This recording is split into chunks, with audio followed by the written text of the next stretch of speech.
Everyone, देखो बच्चों, आज अपन बात करते हैं पीयूष ग्रंथि के बारे में। जैसा कि आपको पता होगा, पिछले लेक्चर में अपन ने हाइपोथैलेमस के बारे में पढ़ लिया था और पता होगा कि आपको हाइपोथैलेमस क्या होता है। भाई हाइपोथैलेमस सर्वोच्च कमांडर, ठीक है। तो उसे हाइपोथैलेमस को बोलते हैं अपन सर्वोच्च कमांडर या प्रधान ग्रंथि का नियंत्रक, क्योंकि वो पीयूष ग्रंथि पर अपना कंट्रोल करता है। हाइपोथैलेमस से 10 हार्मोन का सिक्रेशन होगा और वो सभी हार्मोन अपना प्रभाव कहाँ दर्शाएंगे, पीयूष ग्रंथि पर, ठीक है। तो अपन अगला जो अपना टॉपिक होगा वो पीयूष ग्रंथि। तो देखो भाई, पीयूष ग्रंथि को क्या बोलते हैं अपन, मास्टर ग्रंथि। क्या होती है? मास्टर ग्रंथि होती है, मास्टर ग्रंथि या प्रधान ग्रंथि, प्रधान ग्रंथि, ठीक है। क्योंकि यह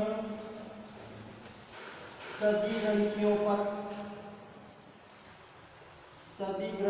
पर नियंत्रण करती है, ठीक है। तो ये पीयूष ग्रंथि बाकी सभी ग्रंथियों पर नियंत्रण करती है।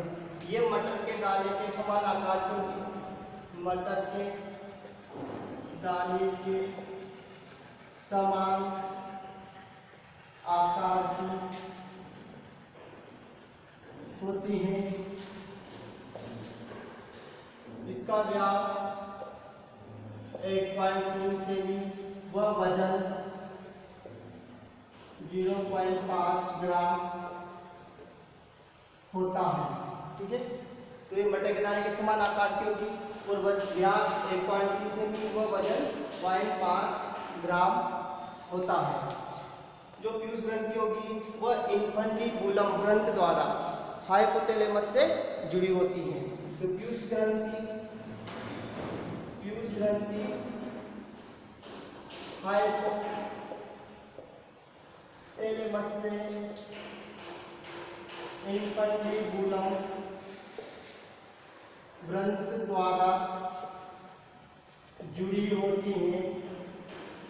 इसलिए इसे मतलब पीयूष ग्रंथि को हाइपोफाइसिस सेरेब्राई करते हैं, इसलिए इसे हाइपोफाइसिस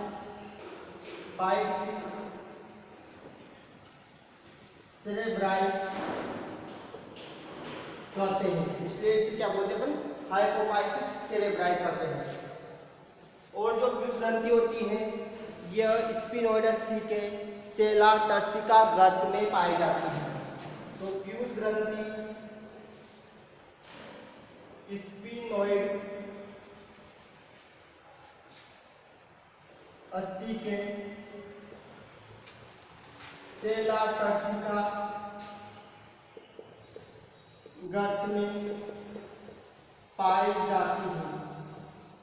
स्फिनोइड अस्थि अपने जो स्कल यानी कि कपाल की जो बोन होती है उसे बोलते हैं स्फिनोइड अस्थि, ठीक है। यानी कि जो अपना कपाल होता है वो 8 बोन से मिलकर बना होता है, जैसे कि frontal, parietal, occipital, temporal, sphenoid और एथमोइड।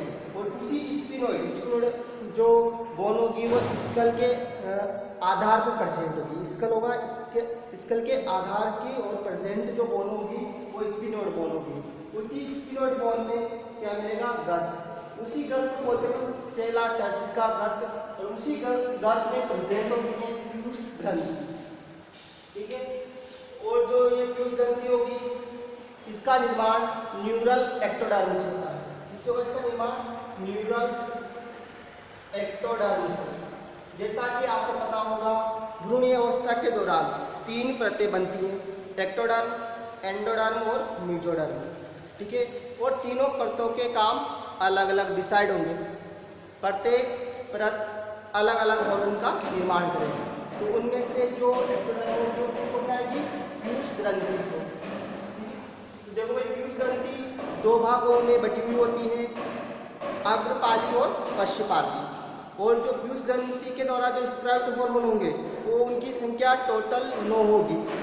तो अपन देखते हैं कि किस प्रकार बटी होती है पीयूष ग्रंथि।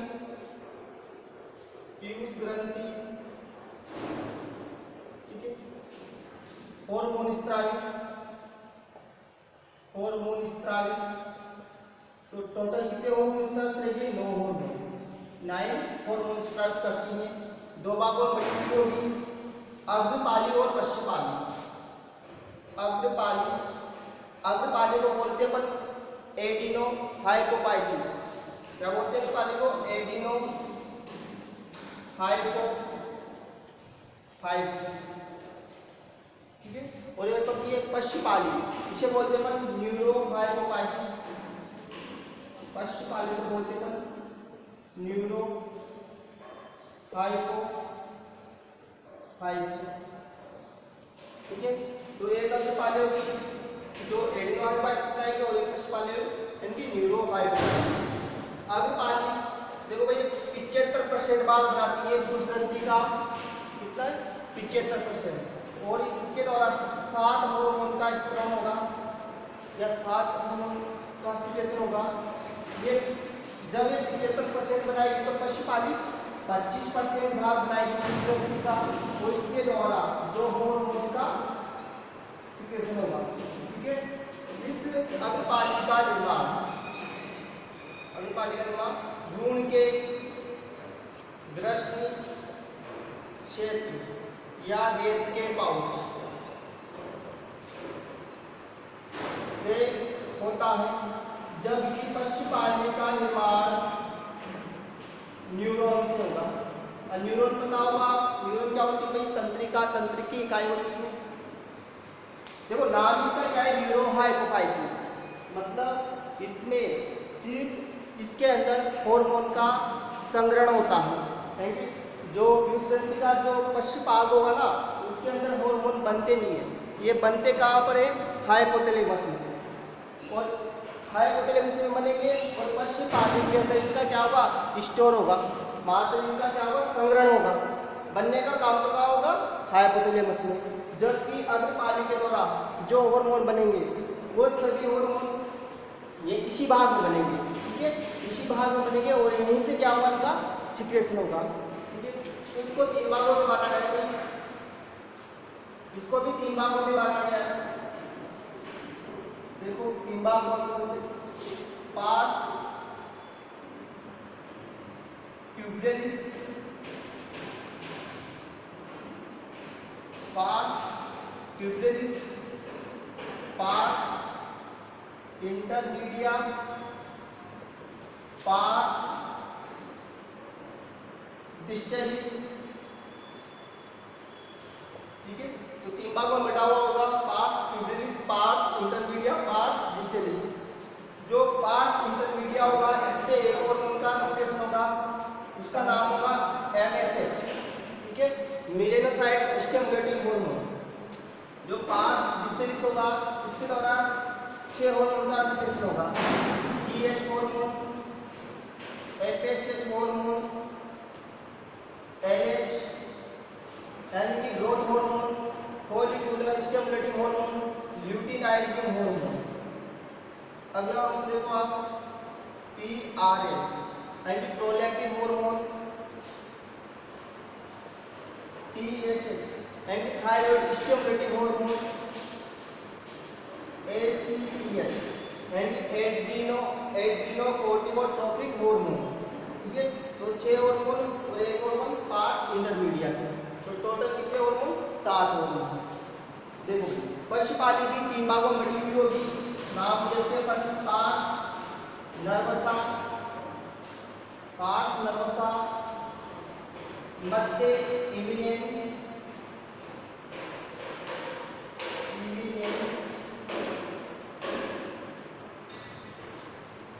और एक पीयूष वरण, इसे बोलते हैं इंटरविकुलम वरण,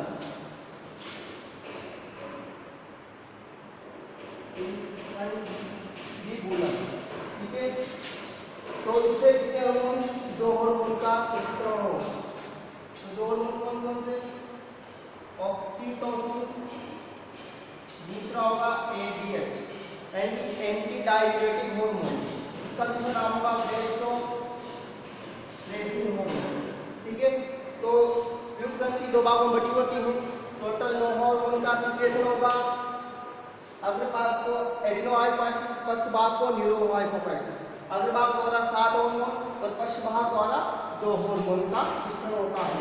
ठीक है, तो इन भागों के बारे में अपन एक बार डायग्राम बना के देख लेते हैं भाई किस प्रकार प्रेजेंट होंगे ये भाग।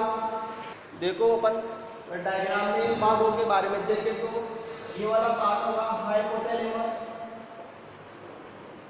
हाइपोथैलेमस। इस वाले भाग को बोलते हैं अपन इन्फंडिबुलम ग्रंथ, इन्फंडिबुलम ग्रंथ। ये होगा मध्य इमिनेंस, ये वाला पार्ट होगा पार्स नर्वसा, ये वाला पार्ट होगा पार्स ट्यूबेलिस,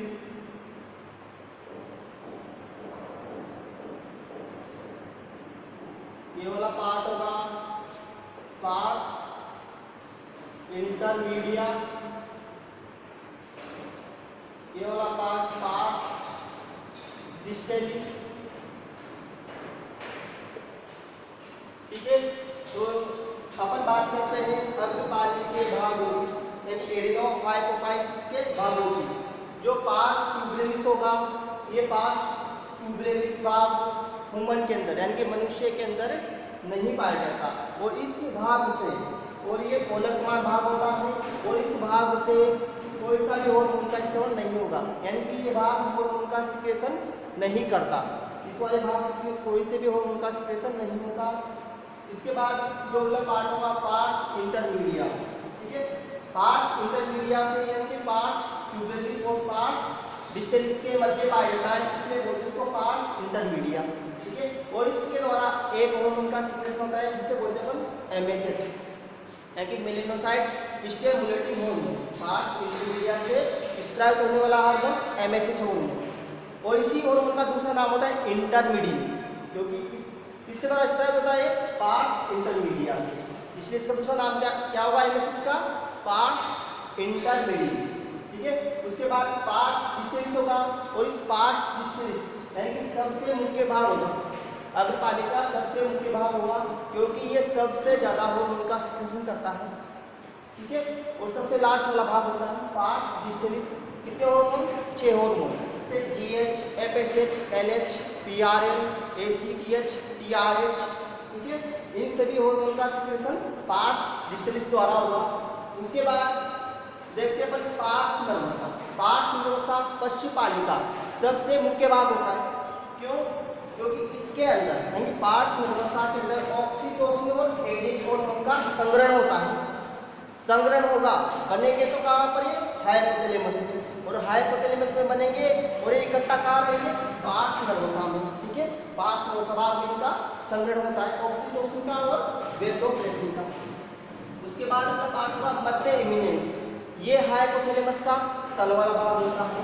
और लास्ट वाला पार्ट होगा प्यूस ग्रंथि या इन्फंडिबुलम ग्रंथि, यानी कि पश्चपाली या इन्फंडिबुलम ग्रंथि द्वारा हाइपोथैलेमस से जुड़ा होता है, यानी कि पश्चपाली ही जुड़ी होती है इससे, हाइपोथैलेमस से, या इन्फंडिबुलम ग्रंथि जुड़ा होता है हाइपोथैलेमस से। ठीक है, तो अपन बात करते हैं हार्मोन के बारे में।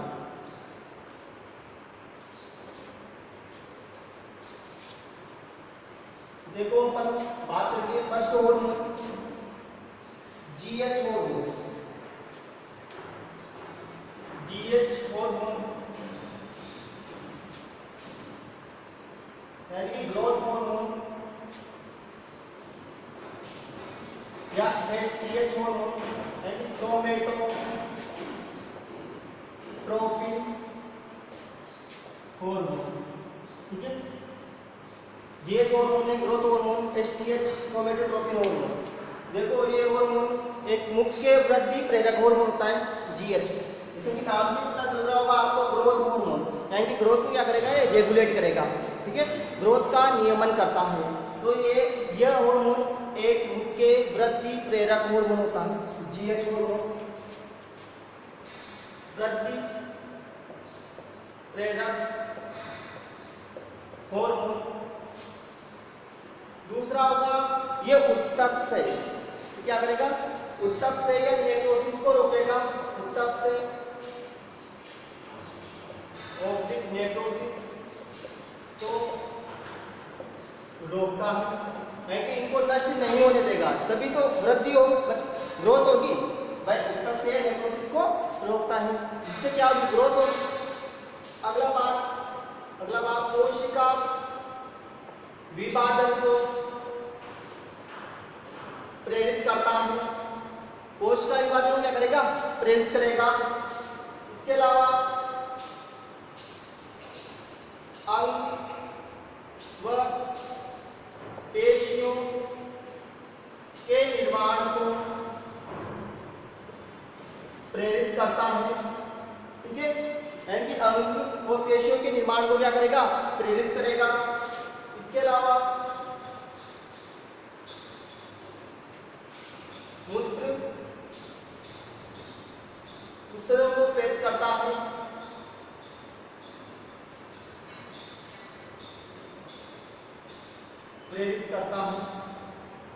ठीक है, मूत्र उत्सर्जन को प्रेरित करता है।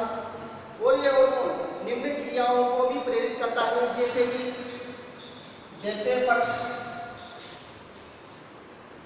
निम्न क्रियाओं को प्रेरित करता है, निम्न क्रियाओं को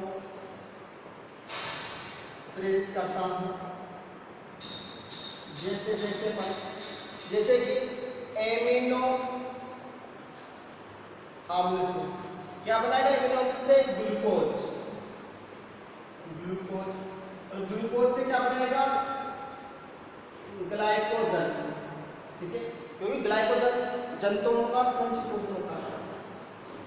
देखो भाई, एमिनो अम्ल से ग्लूकोज बनना ग्लूकोनियोजेनेसिस, क्या कहलाएगा ये, ग्लूकोनियोजेनेसिस।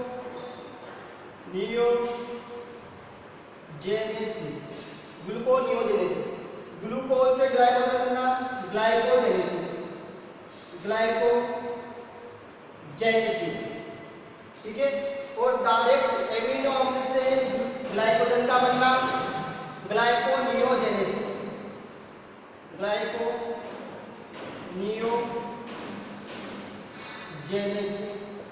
तो ध्यान रखना आप, ग्लूकोनियोजेनेसिस, ग्लाइकोनियोजेनेसिस, इन प्रक्रियाओं को भी क्या करता है, प्रेरित, क्योंकि ग्लाइकोजन बनेगा, भोजन बनेगा तो ग्रोथ अच्छी होगी, ठीक है, कोशिकाओं को क्या मिलेगा, भोजन, और कोशिका क्या करेगी, विभाजन दर्शाएगी, और विभाजन, कोशिकाओं का विभाजन होगा तो उत्तक, नई कोशिकाएं, नए अंगों का निर्माण होगा, ठीक है। तो बात करते हैं अपन जीएच की कमी या अधिकता से होने वाले रोगों के बारे में।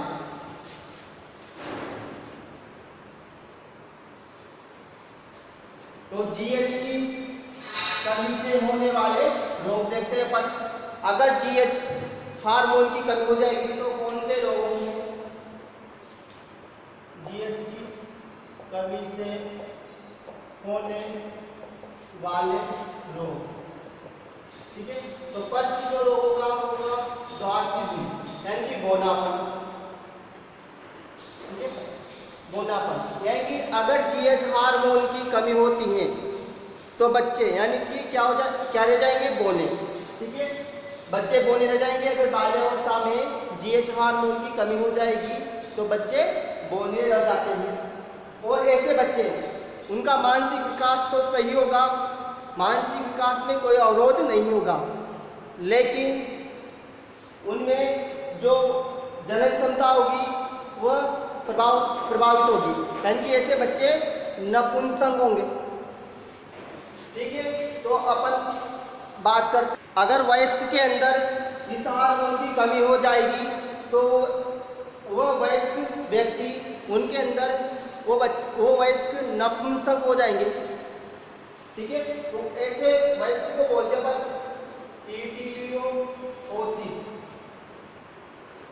इटिलियोसिस, ठीक है, यानी वयस्क के अंदर अगर जीएच हार्मोन की कमी होती है तो वो वयस्क क्या होंगे, नपुंसक, ठीक है। इस रोग को क्या बोलेंगे अपन, इटिलियोसिस रोग, ठीक है। अगला जो होगा रोग कमी से सीमन रोग, ठीक है। जब जीएच हार्मोन की बहुत ज़्यादा बहुत ही ज़्यादा कमी हो जाएगी। ठीक है, तो ऐसे बच्चे क्या होंगे भाई, समय से पहले बूढ़े दिखाई देंगे। ठीक है, क्योंकि समय से पहले क्या हो जाएगा, बूढ़ापा आ जाएगा। तो ऐसे रोग को बोलते हैं अपन सीमंड रोग। ठीक है, ये तो अपन ने देखा कमी से होने वाले रोग। अब देखेंगे अपन अधिकता से होने वाले रोग। तो जीएच की अधिकता से होने वाले रोग। ठीक है, तो जो फर्स्ट रोग होगा जाइगेंटिज्म। ठीक है, जाइगेंटिज्म। ठीक है, तो इस रोग में, ये रोग देखा जाएगा बच्चों के अंदर। ठीक है, इस रोग में 6 वर्ष के बच्चे, यानी 6 वर्ष के बच्चे 12 वर्ष के बच्चों के समान दिखाई देंगे। ठीक है, और उनकी जो लंबाई होगी वो 6 से 8 फीट हो जाएगी। ठीक है, हाथ पैरों की जो अस्थियां होंगी वो बहुत ही ज़्यादा लॉन्ग हो जाएगी, लंबी हो जाएगी। अगला जो रोग होगा एक्रोमीगेली। इस रोग के अंदर, ये रोग देखा जाएगा वयस्क के अंदर। अगर वयस्क के अंदर इस हार्मोन की अधिकता होती है, यानी अपन देख रहे हैं भाई जीएच की अधिकता से होने वाले रोग। अगर बच्चों के अंदर अधिकता होगी तो उसे क्या बोल देंगे अपन, जाइगेंटिज्म। अगर वयस्क के अंदर अधिकता होगी तो क्या बोल देंगे इसको, एक्रोमीगेली। ठीक है, तो ऐसे व्यक्तियों में क्या होगी, अगर वयस्क के अंदर जीएच की अधिकता होगी तो चेहरे की जो बोन होगी, यानी निचले जबड़े की बोन क्या हो जाएगी, लॉन्ग हो जाएगी, यानी चेहरा लंबा दिखाई देगा। और जैसे कि पैरों की उंगलियां, हाथों की उंगलियां, वो क्या हो जाएगी, लंबी हो जाएगी। ठीक है, यानी कि उसका जो चेहरा होगा मतलब एक तरह से कुबड़ा बना जाएगा शरीर में। शरीर कैसा हो जाएगा, कुपड़ जैसा। अब अपन बात करते हैं अगले हार्मोन की। ये जीएच हार्मोन कंप्लीट हुआ अपना। अगला हार्मोन देखेंगे अपन एफएसएच हार्मोन। अगला हार्मोन होगा अपना एफएसएच हार्मोन। नाम ही क्या है इसका, फॉलिकुलर स्टिमुलेटिंग हार्मोन। देखो भाई दो हार्मोन है, एक एफएसएच हार्मोन, दूसरा होगा एलएच हार्मोन। ठीक है, इन दोनों हार्मोन को बोलते हैं अपन जनद हार्मोन, यानी कि गोनेडोट्रोपिन हार्मोन। गोनेडोट्रोपिन हार्मोन क्यों बोलते हैं, क्योंकि गोनेड यानी जनद, और जनद होते हैं क्या, वर्षण व अंडाशय। ठीक है, और क्या बोलते हैं हार्मोन को अपन, गोनेडोट्रोपिन हार्मोन। ठीक है, इसलिए इनको एफएसएच और एलएच को अपन गोनेडोट्रोपिन हार्मोन बोलेंगे। अगर आपसे पूछ लिया जाए कि गोनेडोट्रोपिन हार्मोन कौन कौन से होंगे, तो आप क्या बोलोगे, एफएसएच हार्मोन व एलएच हार्मोन, दोनों ही होते हैं गोनेडोट्रोपिन हार्मोन। तो बात करते हैं क्या काम करता है भाई एफएसएच हार्मोन। देखो एफएसएच हार्मोन नर में काम करेगा, शुक्र जनन की क्रिया को प्रेरित करेगा, या शुक्राणु जनन की क्रिया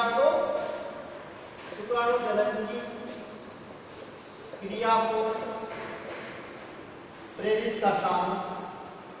ठीक है, शुक्राणु जनन की क्रिया को प्रेरित करता है। काम किस पर करेगा, ये सर्टोली कोशिका पर काम करेगा। ठीक है, दूसरा ये तो बात हुई नर की। अब बात करते हैं मादा में। तो मादा के अंदर क्या करेगा भाई एफएसएच हार्मोन, मादा के अंदर ग्राहकीय पुट्टिकाओं का निर्माण करेगा। तो मादा के अंदर क्या करेगा, ये ग्राहकीय पुट्टिकाओं का निर्माण। तो ग्राहकीय पुट्टिका क्या करती है, एस्ट्रोजन हार्मोन का निर्माण करती है, एस्ट्रोजन हार्मोन का निर्माण करेगी। और एस्ट्रोजन हार्मोन क्या करते हैं, इसके अंदर द्वितीय लैंगिक लक्षणों का विकास। एस्ट्रोजन हार्मोन क्या करेगा, द्वितीय लैंगिक लक्षणों का विकास करेगा। ठीक है, बात करते हैं अपन अगले हार्मोन की, एलएच हार्मोन। तो एलएच हार्मोन क्या करेगा भाई, एलएच हार्मोन नर में क्या करेगा, ये काम करता है भाई अंतराली कोशिका पर। और इस हार्मोन को नर के अंदर, एलएच हार्मोन को नर के अंदर बोलते हैं ICSH, and interstitial cell stimulating hormone, ठीक है, ICSH हार्मोन कहते हैं। एंड अंतराली, हिंदी बोलते हैं अंतराली कोशिका उत्तेजक हार्मोन। अंतराली कोशिका उत्तेजक हार्मोन क्योंकि काम करता है किस पर, लीडिंग कोशिका पर। किस पर काम करेगा, लीडिंग कोशिका पर। तो लीडिंग कोशिका को बोलते हैं अंतराली कोशिका, ठीक है, लीडिंग कोशिका को बोलते हैं अंतराली कोशिका। और लीडिंग कोशिका क्या करती है, टेस्टोस्टेरोन हार्मोन का विस्तरण करती है। और टेस्टोस्टेरोन हार्मोन क्या करेगा, नर के अंदर, नर में द्वितीय लैंगिक लक्षणों का विकास करेगा, ठीक है। तो नर के अंदर LH हार्मोन को क्या बोलते हैं, ICSH, मतलब अंतराली कोशिका उत्तेजक हार्मोन। अंतराली कोशिका क्या होगी, लीडिंग कोशिका को बोलते हैं अंतराली कोशिका। और अंतराली कोशिका काम क्या करेगी, टेस्टोस्टेरोन हार्मोन का विस्तरण करने का काम करेगी। और टेस्टोस्टेरोन का काम क्या होगा, नर में द्वितीयक लैंगिक लक्षणों का विकास करना। और मादा के अंदर LH करेगा भाई, ये तो बात हुई नर में। मादा के अंदर क्या करेगा, अंडोत्सर्ग, क्या करेगा, अंडोत्सर्ग की प्रक्रिया को प्रेरित, अंडोत्सर्ग की क्रिया को प्रेरित करता है, ठीक है। जब अंडोत्सर्ग की क्रिया प्रेरित होगी तो ग्राफिन पुत्तिका जो बनाएगी किसने, एपेसिस ने। लिखा था अपन एपेसिस ने क्या किया पता होगा, ग्राफिन पुत्तिका का निर्माण कौन सा हार्मोन करता है भाई, एपेसिस हार्मोन। तो ग्राफिन पुत्तिका का निर्माण, ठीक है, तो मादा में जो LH होगा वो क्या करेगा भाई, जो ग्राफिन पुत्तिका का निर्माण हुआ था उस ग्राफिन पुत्तिका से क्या बनाया गया, कार्पस ल्यूटियम। क्या बनाया गया, कार्पस ल्यूटियम, ठीक है। और कार्पस ल्यूटियम से कौन से हार्मोन का सिक्रेशन होता है, प्रोजेस्टेरोन, प्रोजेस्टेरोन, ठीक है। यानी प्रोजेस्टेरोन हार्मोन का सिक्रेशन होगा। इस प्रोजेस्टेरोन हार्मोन को अपन प्रेगनेंसी हार्मोन भी बोलते हैं क्योंकि 9 महीने तक सक्रिय होता है। क्योंकि अगर मादा या मादा वुमन अगर प्रेग्नेंट होती है तो ये प्रोजेस्टेरोन हार्मोन 9 महीने तक सक्रिय रहेगा, प्रेगनेंसी को बनाए रखेगा प्रोजेस्टेरोन हार्मोन। तो corpus LH hormone corpus luteum के निर्माण को प्रेरित करता है, जबकि ग्राफिन पुत्तिका का निर्माण एपेसिस करता है। अंडोत्सर्ग होगा, अंडोत्सर्ग मतलब जो कार्पस ल्यूटियम बना होगा उसके अंदर पाया जाता है द्वितीयक oocyte। ये द्वितीयक oocyte बाहर निकलेगा, बाहर निकलने की प्रोसेस ही कहलाती है अंडोत्सर्ग। क्या कहलाती है वो, अंडोत्सर्ग। जैसे द्वितीयक oocyte बाहर निकला, द्वितीयक oocyte बाहर निकला तो बाकी बची हुई संरचना क्या कहलाएगी, कार्पस ल्यूटियम। क्या कहलाएगी भाई, ये कार्पस ल्यूटियम कहलाती है। तो कार्पस ल्यूटियम किसने बनाया, LH हार्मोन ने। इसके बाद अपन बात करते हैं अगले हार्मोन की, PRA। अगला हार्मोन होगा अपना PRA, यानी प्रोलैक्टिन हार्मोन या LTH लैक्टोट्रोपिक हार्मोन या MTH यानी मेमोट्रोपिक हार्मोन। ये एक ही नाम है। अगला हार्मोन होगा अपना PRA, MTH, LTH, ठीक है। तो ये हार्मोन स्तन ग्रंथियों के विकास को प्रेरित करता है और दुग्ध निर्माण की, इसकी दुग्ध निर्माण की क्रिया को भी प्रेरित करता है। तो स्तन ग्रंथियों के विकास को प्रेरित करेगा और दुग्ध निर्माण की क्रिया को प्रेरित करता है, इसलिए इसे बोलते हैं प्रोलैक्टिन या MTH या LTH हार्मोन। और इसी हार्मोन की वजह से पैतृक संरक्षण का लक्षण पाया जाता है, पैतृक संरक्षण का लक्षण पाया जाता है। और ये हार्मोन पक्षियों के अंदर घोंसला निर्माण और देशांतर प्रक्रिया को प्रेरित करता है। देशांतर का मतलब होगा माइग्रेशन। माइग्रेशन प्रोसेस को भी कौन करेगा भाई? पक्षियों के अंदर प्रोलैक्टिन हार्मोन। तो अपन बात करते हैं अगले हार्मोन की, TSH। TSH मतलब थायराइड स्टिमुलेटिंग हार्मोन। जो TSH हार्मोन होगा ये थायराइड ग्रंथि के विकास को प्रेरित करेगा, और विकास को प्रेरित करने के साथ साथ उस थायराइड ग्रंथि को थायरोक्सिन हार्मोन के स्त्रवण के लिए प्रेरित करता है। कौन सा हार्मोन? TSH hormone. अगला जो हार्मोन होगा अपना ACTH। इसे बोलते हैं एड्रिनो कोर्टिकोट्रोपिक हार्मोन। ये ACTH हार्मोन एड्रिनल ग्रंथि के वल्कुट भाग पर कार्य करता है, और उस वल्कुट भाग को हार्मोन के स्त्रवण के लिए प्रेरित करता है। ठीक है, तो अगला हार्मोन होगा अपना MSH हार्मोन। क्या होगा?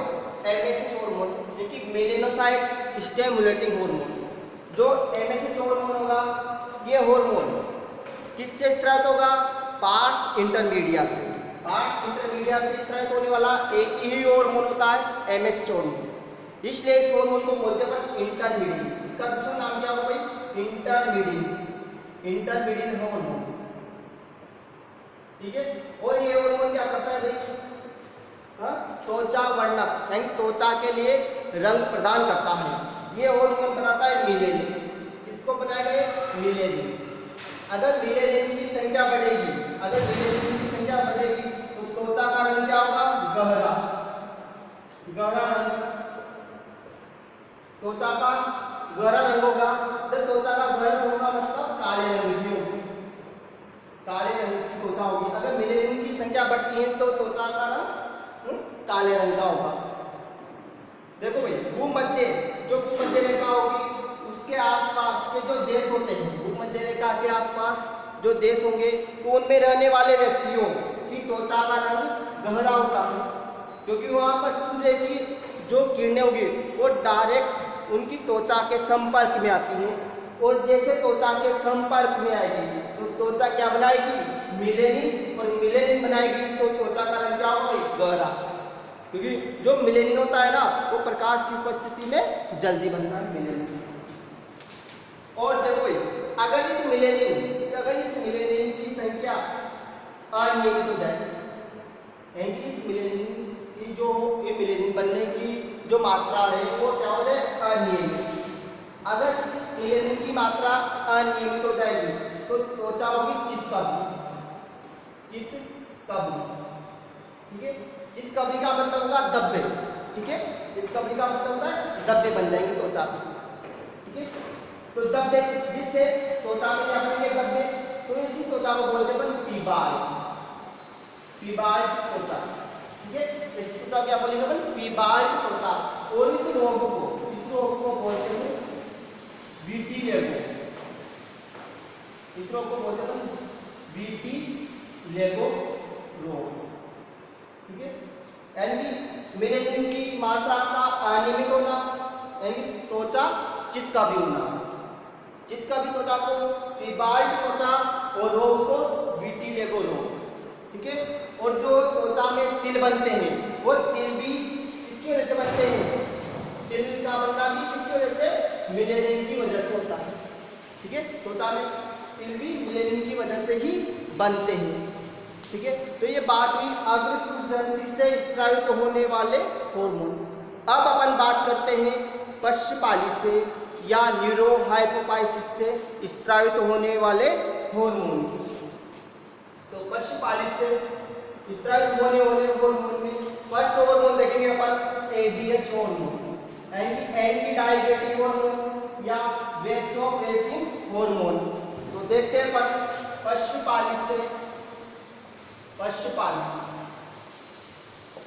स्रावित होने वाले हार्मोन में फर्स्ट हार्मोन ADH या वेसोप्रेसिन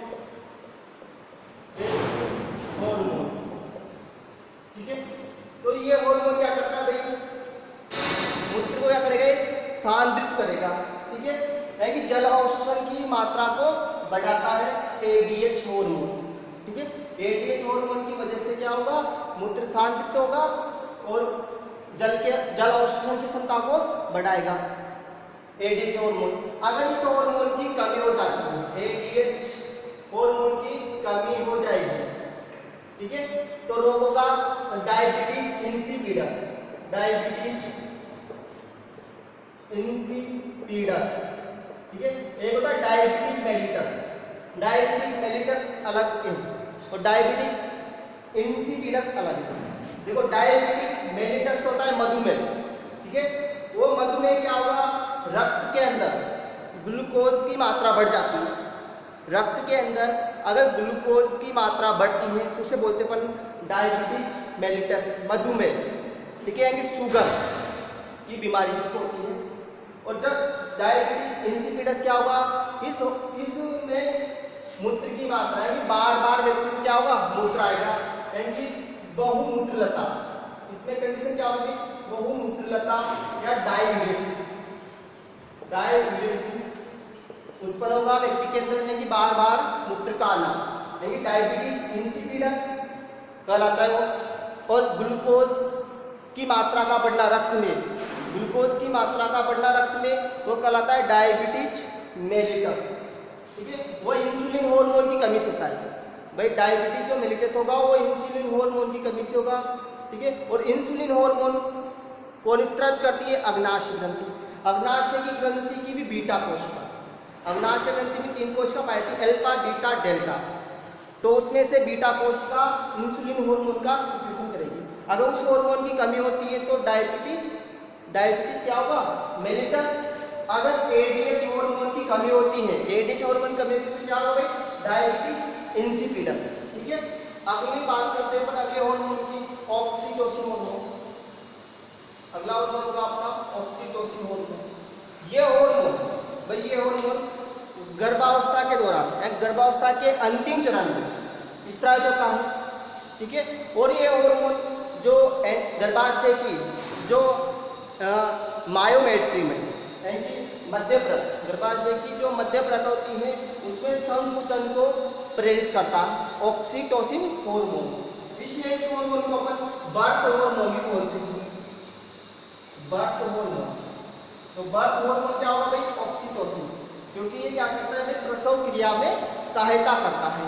क्योंकि प्रसव क्रिया में सहायता कैसे करेगा, गर्भाशय की एंडोमेट्रियम में क्या करेगा, संकुचन को प्रेरित करता है, कौन, ऑक्सीटोसिन हार्मोन, ठीक है। और इसी के साथ ये हार्मोन दुग्ध स्त्रवण की क्रिया को भी क्या करता है भाई, प्रेरित, दुग्ध स्त्रवण की